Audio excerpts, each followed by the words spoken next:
পরস্পর সংঘর্ষের নয়, নয় মহতাকাঙ্ক্ষা থেকে জন্ম নেওয়া ভয়াবহ রক্তপাতের। এই গাথা হল ইচ্ছার গর্ভ থেকে উৎসারিত হওয়া জ্ঞানের।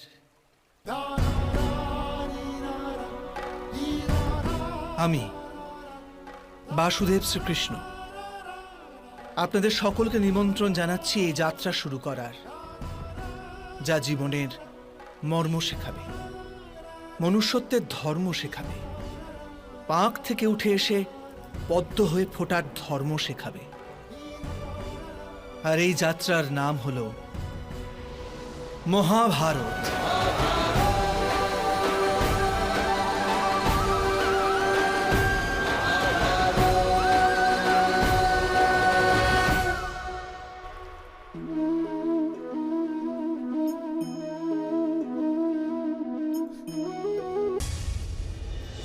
জীবন না লুকিয়ে আছে ভবিষ্যতে, না আছে অতীতে। জীবনের হদিশ তো আছে এই ক্ষণে, অর্থাৎ এই মুহূর্তের অনুভবেই রয়েছে জীবনের অনুভব। কিন্তু আমরা সব জেনে বুঝেও এটুকু সত্য মেনে নিতে পারি না।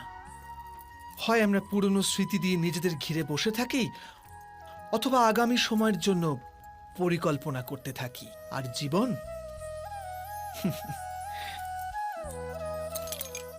জীবন বয়ে চলে।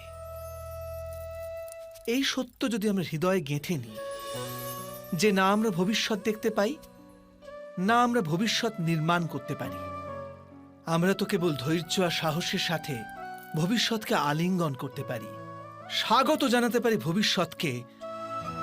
আর তবেই কি জীবনের প্রতি মুহূর্ত জীবনের দ্বারা মুখরিত হয়ে উঠবে না? স্বয়ং বিচার করুন। কিন্তু এই ন্যায় কাকে বলে? ন্যায়ের অর্থ কি? অন্যায় যে করেছে সে যদি অনুতপ্ত হয়, আর যার উপর অন্যায় হয়েছে তার মনে যদি আবার বিশ্বাস জাগে সমাজের প্রতি, তাকেই তো ন্যায় বলে। কিন্তু যার হৃদয়ে ধৈর্যের স্থান নেই, সে ন্যায়ের পথ ছেড়ে দ্বন্দ্ব আর প্রতিশোধের পথ বেছে নেয়। হিংসার বদলে প্রতিহিংসার ভাবনা নিয়ে সে এগিয়ে যায়। স্বয়ং যা পীড়া ভোগ করেছে তার চেয়ে অধিক পীড়া অপরকে দেবার প্রয়াস করে। আর এই পথে চলতে গিয়ে অন্যায় যার উপর হয়েছে সেই স্বয়ং অন্যায় করে ফেলে। শীঘ্র সে অপরাধী হয়ে যায়। অর্থাৎ ন্যায় আর প্রতিশোধের মধ্যে খুব ক্ষুদ্র ফারাক থাকে, আর সেই ফারাকের নামই হল ধর্ম। এটা কি সত্য নয়? স্বয়ং বিচার করুন। না, এ তো কেবল তথ্যটুকু, অর্থাৎ যেমন ঘটেছে শুধু সেইটুকু ব্যক্ত করা। এ সামান্য ব্যাপার। কিন্তু কখনো কখনো সেই তথ্যটুকু বলতে গিয়েও ভয় হতে থাকে। কখনো আবার অন্য ব্যক্তি কি ভাববে সেই দুশ্চিন্তা হয় মনে। অন্য কারো দুঃখ হবে এই ভয়টাও সত্যকে আটকায়। তবে এই সত্য কাকে বলে আমরা কি কখনো বিবেচনা করেছি? যখন ভয়কে তুচ্ছ করেও কোনো তথ্য বলে দেওয়া হয়, তবে তাকে সত্য বলা হয়।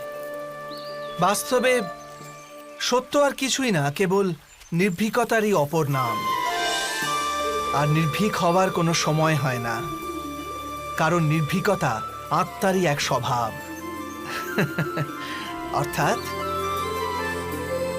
অর্থাৎ জীবনের প্রত্যেকটি ক্ষণই সত্য বলার ক্ষণ নয় কি?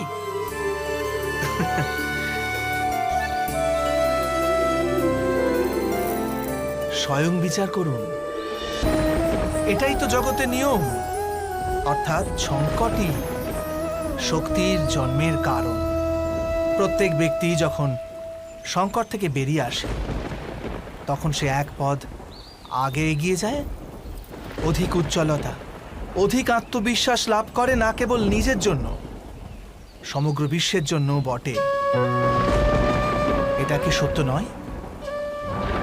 বাস্তবে সংকটের জন্ম মানে একটি সুযোগের জন্ম, নিজেই নিজেকে বদল করার, নিজের চিন্তাধারাকে আরো উঁচুতে নিয়ে যাওয়ার সুযোগ, নিজের আত্মাকে অধিক বলবান আর অধিক জ্ঞানমণ্ডিত করার সুযোগ।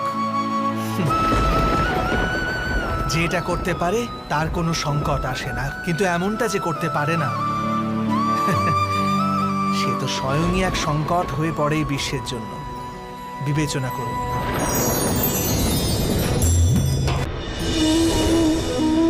তবে ইন্দ্র পূজার প্রথা ত্যাগ করে গোবর্ধন পূজার ধর্ম আরম্ভ না যদি হতো, যাদবেরাও তাদের মুক্তির পথ খুঁজে পেত না। অর্থাৎ প্রথা পালনে যে বেশি গোঁড়ামি করে, ধর্ম থেকে সে বঞ্চিত হয়ে যায়, আর পরম্পরার অন্ধ অনুকরণ যে করে সেও প্রকৃত ধর্মপরায়ণ হতে পারে না। কথায় আছে, হংস সর্বদা নীর ক্ষীর পার্থক্য করতে পারে। দুধে জল মেশানো থাকলেও কেবল দুধটুকুই গ্রহণ করে। তবে কি যথার্থ ধর্মজ্ঞান পেতে হলে হৃদয়ে জ্ঞান থেকে প্রসূত বিবেক থাকা আবশ্যক নয়? আর সেই বিবেক না থাকলে যাকে আমরা ধর্ম বলে মনে করছি তা আসলে প্রকৃত ধর্মই নয়। এমনও তো হতে পারে। স্বয়ং বিচার করে দেখুন।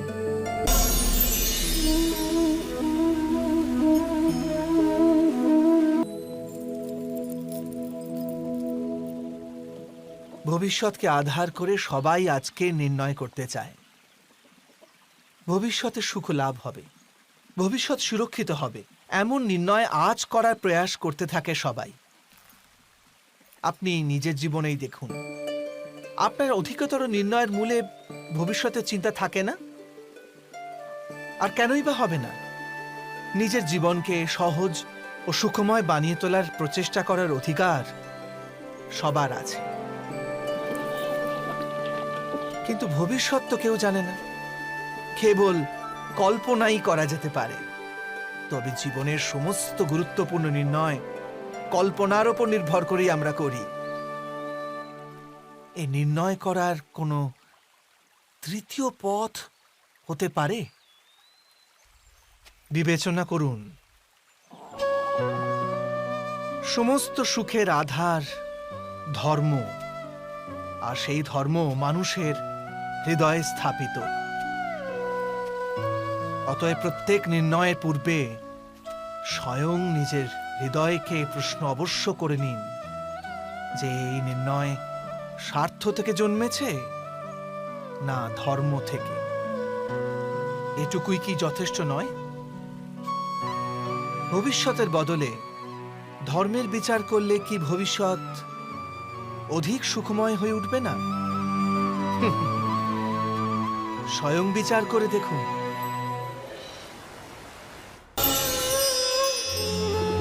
মানুষ যখন তার অপরাধের দণ্ড ভোগ করে তখন হতে পারে সেই ন্যায় বিচারে তার মনে কষ্ট হয়। প্রশ্ন ওঠে তার হৃদয়ে যে যখন সে অপরাধ করেছিল তখন সে ভিন্ন ব্যক্তি ছিল, তারপর সে অনেক অনেক অনুতাপ করেছে, নিজেকে এত পরিবর্তন করেছে, তবু সে দণ্ড কেন পাবে? কিন্তু যেখানে আঘাত আছে সেখানে প্রত্যাঘাতও থাকবে। যেমন কর্ম তেমনি ফল।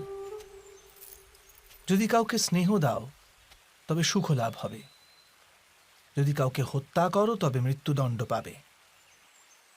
যেমন কার্য তেমনি ন্যায় হয়। তবে কি প্রায়শ্চিত্ত বা অনুতাপের কোনো মূল্য নেই? আছে, অবশ্যই মূল্য আছে। প্রায়শ্চিত্ত অনুতাপ মানুষকে অন্তর থেকে বলবান করে তোলে, আসন্ন শাস্তিকে গ্রহণ করার জন্য মানুষকে প্রস্তুত করে। অর্থাৎ প্রায়শ্চিত্ত না করে দণ্ড স্বীকার করার কোনো মূল্য আছে? স্বয়ং বিচার করুন। তাঁকে কি ভোগ করতে হয় সেটাও দেখুন। দুষ্কর্ম যে করে তার হৃদয় সর্বদা চঞ্চল থাকে, ব্যাকুল হতে থাকে, মনে সর্বদা নতুন নতুন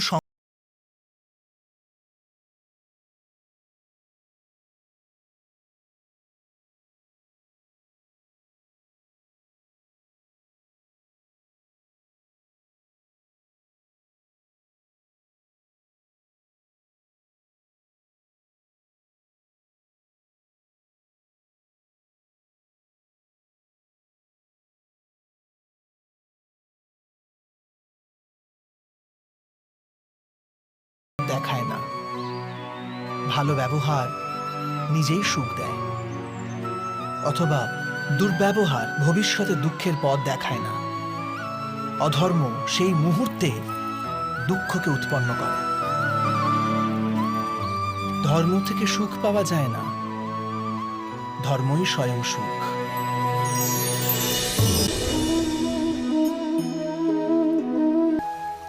এটাই কি সত্য নয়? বিচার অবশ্য স্বয়ং বিচার করুন।